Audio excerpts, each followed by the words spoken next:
하나님 말씀 보겠습니다. 오늘 우리에게 주신 하나님 말씀은 구약 출애굽기 15장 22절로 27절까지의 말씀입니다.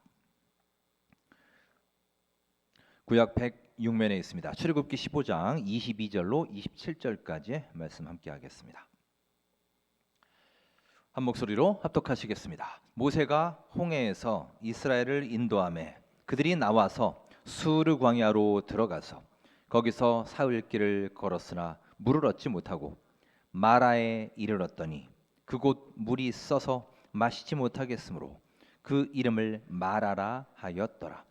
백성이 모세에게 원망하여 이르되 우리가 무엇을 마실까 하매 모세가 여호와께 부르짖었더니 여호와께서 그에게 한 나무를 가리키시니 그가 물에 던지니 물이 달게 되었더라. 거기서 여호와께서 그들을 위하여 법도와 율례를 정하시고 그들을 시험하실세.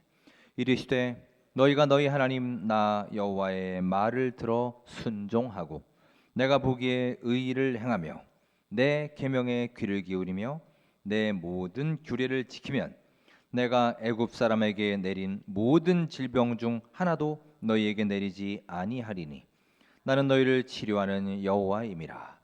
그들이 엘림에 이르니 거기에 물샘 12과 종려나무 70그루가 있는지라. 거기서 그들이 그 물 곁에 장막을 치니라. 아멘. 하나님의 말씀입니다. 여러분 반갑습니다. 지난주가 이제 처서를 지내고 더위가 조금은 꺾인 것도 같습니다. 하지만 여전히 또 에어컨 없이는 지낼 수 없을 정도로 무더운 날씨가 이어지고 있습니다. 어느덧 오늘이 8월의 마지막 주일입니다. 폭염 속에 지치기 쉬운 이때 하루하루 하나님이 부어주시는 새로운 힘을 얻으시고 영적 회복을 이루셔서 올 가을에는 더욱 풍성한 믿음의 열매를 맺으시기를 주의 이름으로 축원합니다. 자, 함께 우리 인사 나누겠습니다. 잘 오셨습니다. 여러분 주 안에서 은혜 받으시고요. 새로운 힘 얻고 또 회복의 시간이 되시길 바랍니다. 반갑습니다. 언젠가 그 TV EBS 교육 방송에서 수리부엉이를 찾아라라는 프로그램을 본 적이 있습니다. 개그맨 김국진 씨와 리듬체조 손현재 선수가 같이 우리나라 천연기념물인 수리부엉이를 찾아가는 그런 교육 프로그램이었습니다. 먼저 수리부엉이가 살만한 장소들을 쭉 선정을 하고 그 장소를 직접 찾아가요. 그래서 실제 수리부엉이가 살고 있는지를 확인하는 그런 컨셉의 방송이었습니다. 자, 결국 그들은 수리부엉이를 찾았고요. 그리고 부엉이가 자기 새끼들을 키우는 장면도 보게 됩니다. 특히 그 프로그램에서 참 인상적이었던 것이 있어요. 어미 수리부엉이가 자기 새끼를 어떻게 훈련시키고 어떻게 독립시켜 나가는지를 잘 보여주고 있었습니다. 태어난 지 얼마 안 된 그 어린 새끼들은 당연히 어미가 가져다 주는 그 먹이를 먹고 자라겠죠. 그렇게 시간이 조금 지나서 새끼가 좀 더 자라면 그때는 어미가 먹이는 방법이 달라지게 됩니다. 어미는 자기가 사냥해 온 그 먹이를 새끼가 있는 곳으로 곧바로 가져가지 않아요. 일부러 그 근처에다가 먹이를 둡니다. 새끼들이 둥지에서 나와서 자기 힘으로 먹이를 찾을 수 있도록 먹을 수 있도록 하기 위함이죠. 그렇게 새끼들이 둥지에서 나와서 먹이를 조금 먹으려고 하면 이제 어미는 그 먹이를 물고 좀 더 떨어진 곳으로 날아갑니다. 그럼 새끼들은 또 어미가 있는 곳으로 따라가겠죠. 거기서 또 조금 먹이를 먹입니다. 그리고 또 다른 장소로 먹이를 가지고 또 날아갑니다. 그럼 새끼들은 아직 잘 날지도 못하니까 막 날개를 퍼덕거리면서 또 어미가 있는 곳으로 열심히 가겠죠. 이렇게 식사 한 끼를 먹일 때까지 이 과정을 몇 번을 반복을 해요. 왜 그럴까요? 어미 부엉이가 이런 과정을 반복하는 이유는 결국 자기 새끼들을 위해서죠. 즉 먹이 사냥에 대한 새끼들의 본능을 살리기 위해서이고 갓 자란 그들의 날개에 더욱 힘을 갖게 하기 위해서입니다. 결국 어미 부엉이는 새끼들에게 꼭 필요한 그 먹이를 가지고 새끼들을 훈련시키는 겁니다. 만일 그들에게 이런 훈련의 과정이 없다면, 이 과정을 만일 생략해 버린다면 아마도 새끼 부엉이는 후에 밤을 지배하는 수리 부엉이로 제대로 자랄 수 없을 것입니다. 저는 그 장면을 보면서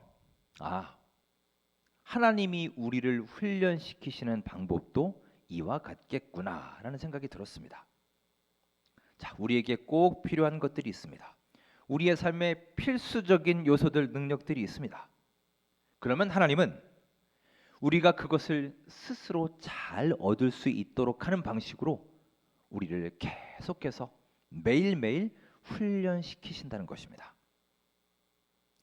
여러분, 우리는 신앙생활을 하면서 하나님을 찾습니다. 아마 지금 이 시간, 이 자리에도 하나님을 애타게 찾고 계신 분이 계실 겁니다. 그런데 우리는 많은 경우에 내가 필요한 것을 얻기 위해 하나님을 찾죠. 그리고 하나님은 우리가 필요한 것들을 얻게 하기 위해서 하나님을 찾게끔 또한 만드십니다. 여기서 정말 중요한 것은 우리가 필요한 것을 얻는 그 자체보다, 결과보다 그것을 얻기 위해서 우리가 받아야 하는 그 과정, 즉 훈련과 연단의 과정이 더욱 중요하다는 것입니다. 여러분, 오늘도 하나님은 그 훈련의 과정을 통해 온전한 주님의 백성을 만들어 가시는 성실하신 하나님이십니다. 지금 이 시간에도 여러분과 저를 향한 하나님의 훈련은 계속되고 있습니다. 그러니 여러분, 우리 모두 하나님의 그 인도하심을 믿고 순종함으로 따라갈 수 있기를 간절히 소망합니다.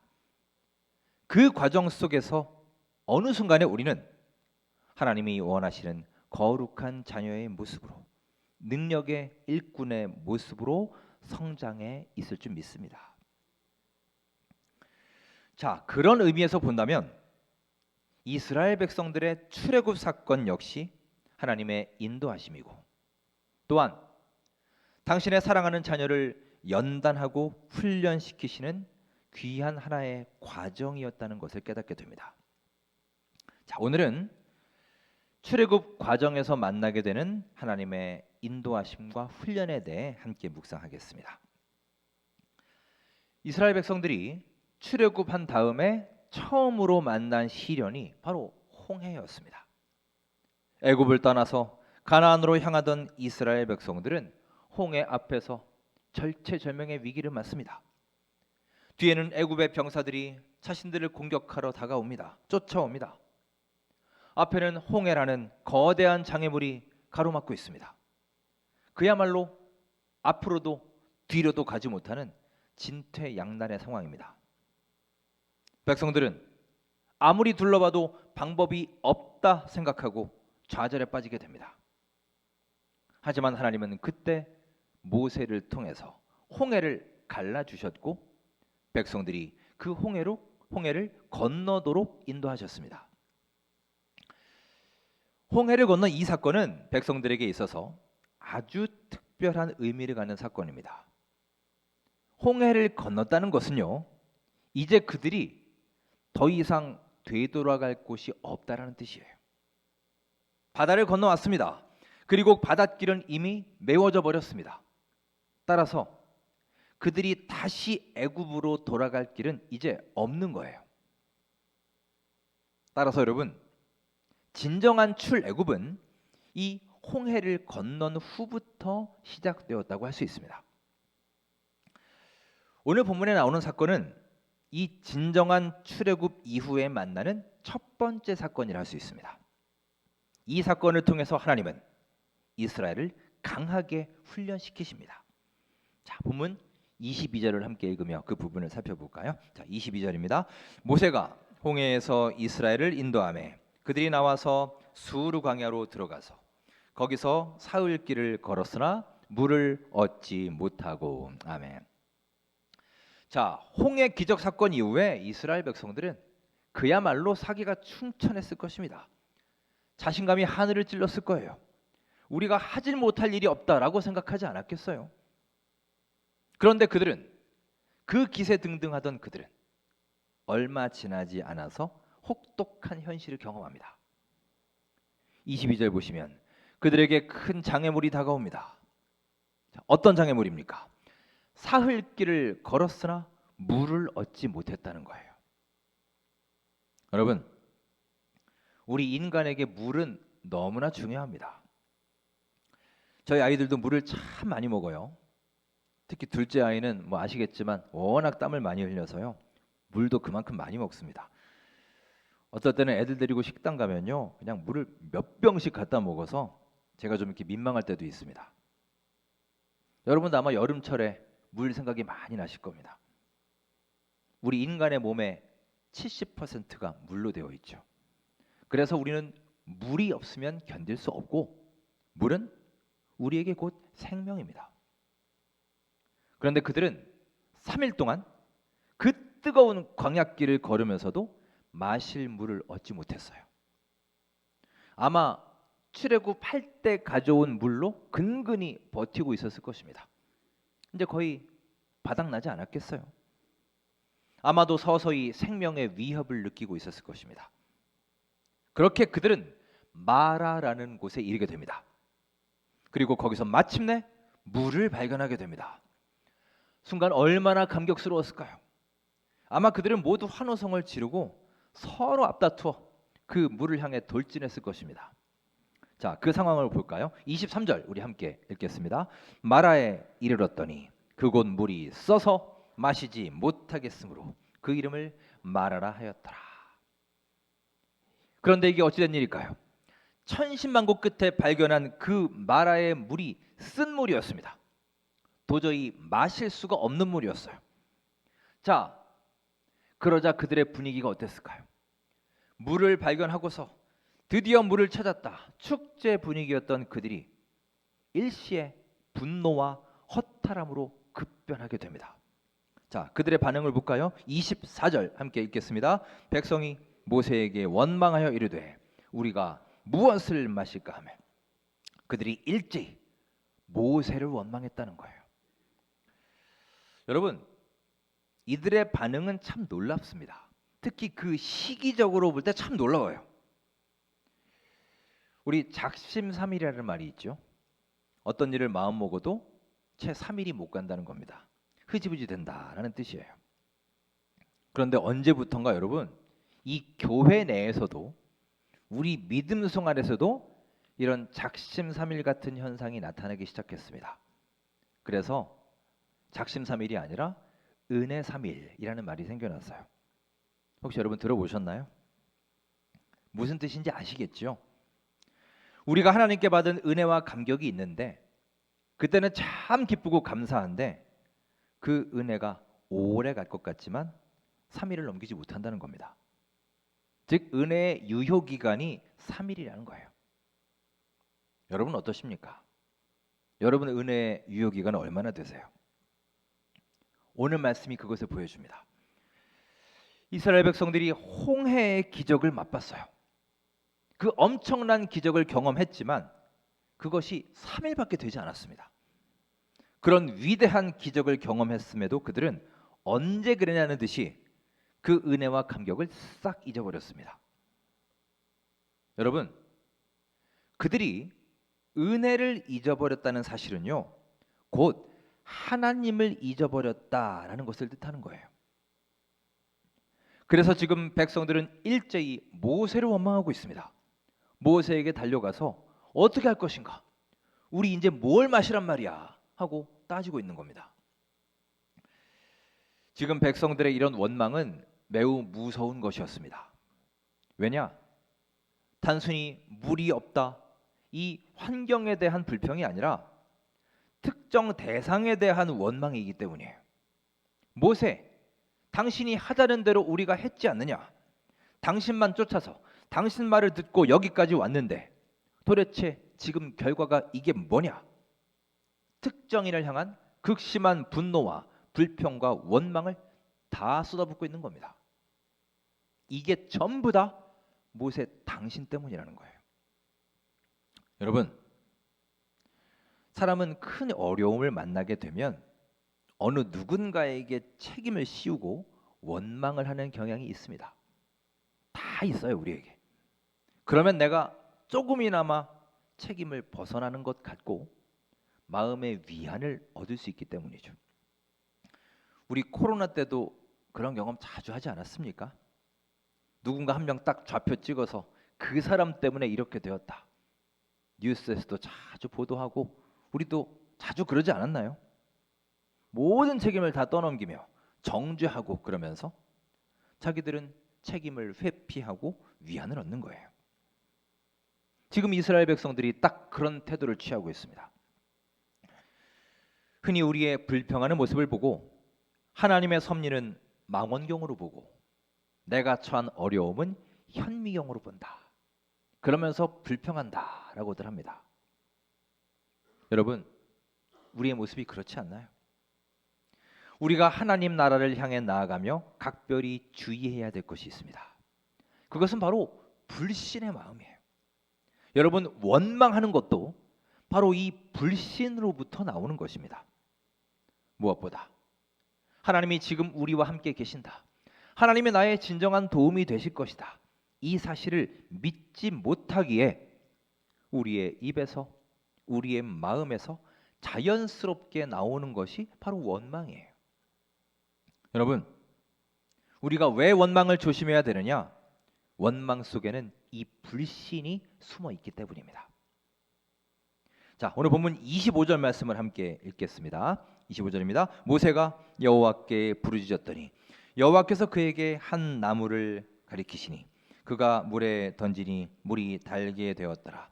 거기서 여호와께서 그들을 위하여 법도와 율례를 정하시고 그들을 시험하실세. 아멘. 자, 그러면 이 비난을 받고 있던 모세는 어땠습니까? 모세의 반응 보십시오. 25절 처음에 모세가 여호와께 부르짖었더니라고 했습니다.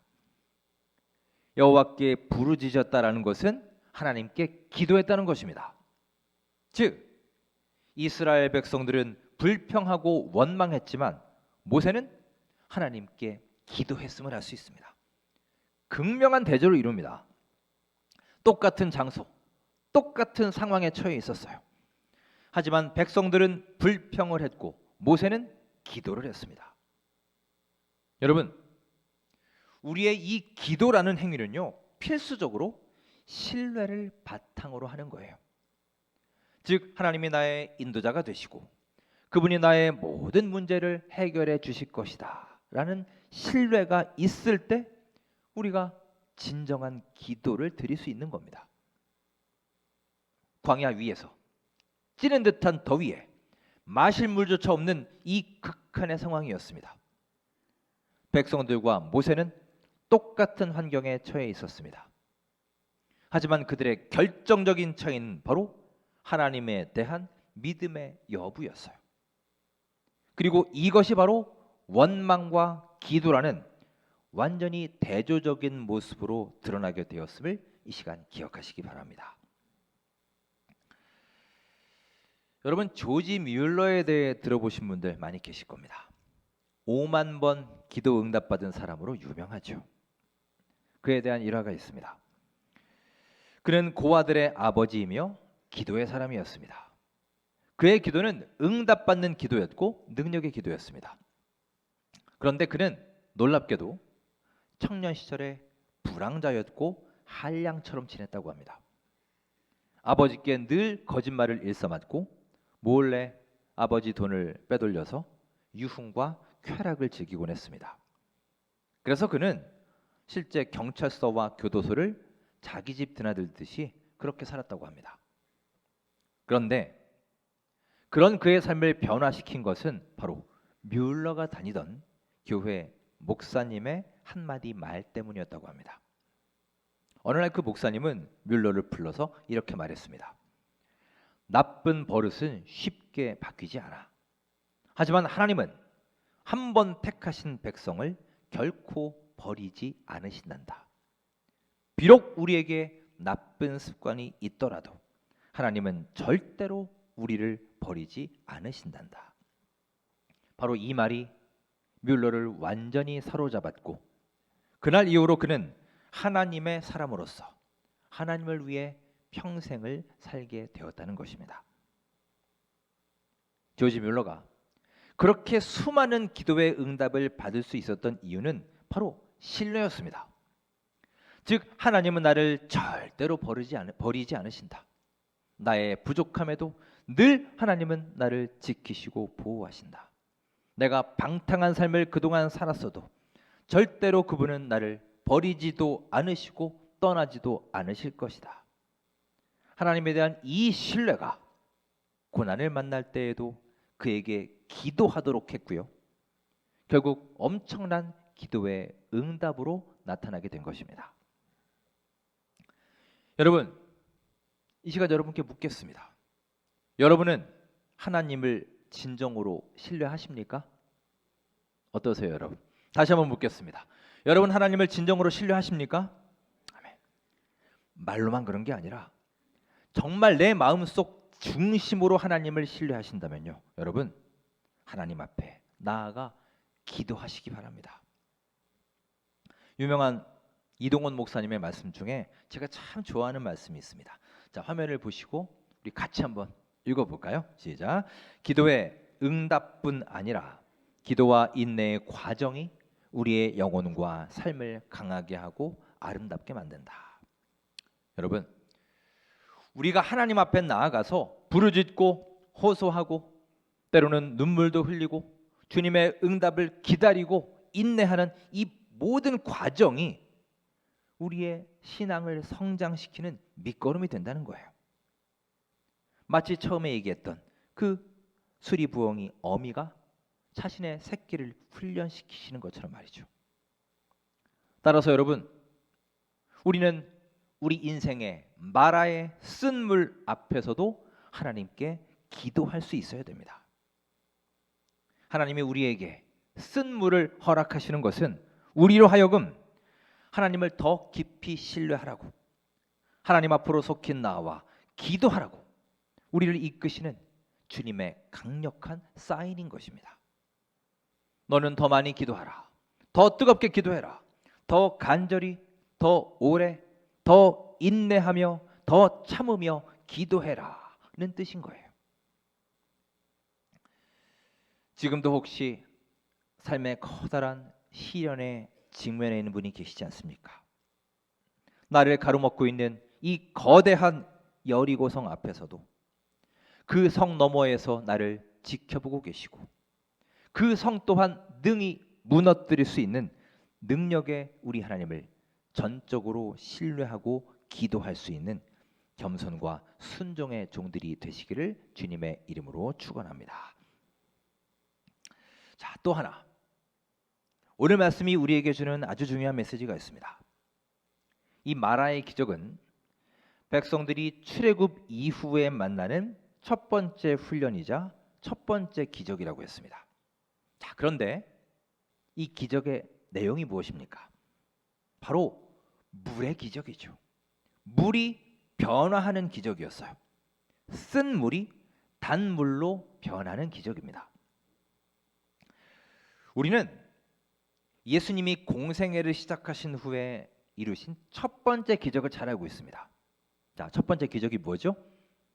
요한복음 2장에 나오는 가나의 혼인잔치에서의 기적입니다. 그 기적의 내용이 무엇입니까? 물을 포도주로 변화시키신 기적이죠. 이 역시 물의 기적이에요. 결혼식이 열렸습니다. 많은 사람들이 모여서 축하하고 즐기는 자리입니다. 그런데 이 중요한 날에 그만 포도주가 딱 떨어졌습니다. 한껏 오른 잔치 분위기를 망칠 수 있는 위기였습니다. 그러자 예수님은 물이 포도주가 되는 기적을 행하셨습니다. 하객들은 예수님이 만드신 그 포도주를 더 좋은 포도주라고 인정했어요. 보통 사람들은 좋은 포도주를 먼저 내고 나중에 질 낮은 포도주를 내는데 이 집 주인은 가장 좋은 포도주를 맨 나중에 내는도다라고 극찬했습니다. 여러분, 바로 이 포도주, 더 좋은 포도주, 최고의 포도주. 이것이 바로 우리 주님이 우리에게 만들어 가시는 기적인 거예요. 자, 오늘 27절 말씀을 함께 읽겠습니다. 그들이 엘림에 이르니 거기에 물샘 12과 종려나무 70그루가 있는지라. 거기서 그들이 그 물 곁에 장막을 치니라. 아멘. 백성들은 먼저 마라의 쓴물을 마시고 그 후에 단물을 마십니다. 그리고 그들이 도착한 곳이 엘림이라고 하는 곳이에요. 이곳은 오아시스입니다. 물샘이 12개나 있고 종려나무 70그루가 있는 아주 좋은 쉼터예요. 이런 좋은 곳으로 하나님이 그들을 인도하신 것입니다. 여러분, 우리 하나님은 이렇게 부르짖고 기도하는 당신의 백성들을 더 좋은 곳, 이렇게 더 아름답고 더 귀한 곳으로 인도하시는 분이심을 믿으시기 바랍니다. 미국의 유명한 설교가 토저 목사님이 이렇게 말씀하십니다. 불신앙은 그때 거기만 말하고 신앙은 지금 여기에서 순종하는 것이다. 여러분 기억하십시오. 비록 마라의 쓴물이 우리 인생 속에 있지만, 그래서 우리가 고난당했고 아파하고 쓰러진 적도 물론 있지만, 그럼에도 불구하고 우리는 날마다 더 좋은 것으로 채워주시고 인도하시는 우리 권능의 하나님을 바라보며 살아야 한다는 것입니다. 참으로 여러분, 하나님은 늘 우리에게 이렇게 더 좋은 것으로 채워주시는 분이십니다. 우리가 기대하고 우리가 상상했던 것보다 훨씬 그것을 넘어선 더 놀라운 축복과 은총을 우리에게 부어주십니다. 이것이 바로 오늘 백성들을 엘림으로 인도하시는 하나님의 모습으로부터 우리가 깨달을 수 있는 교훈입니다. 사랑하는 여러분, 우리는 지금도 여전히 마라에 머물러 있지 않습니까? 이제 속히 그곳으로부터 다시 일어서십시오.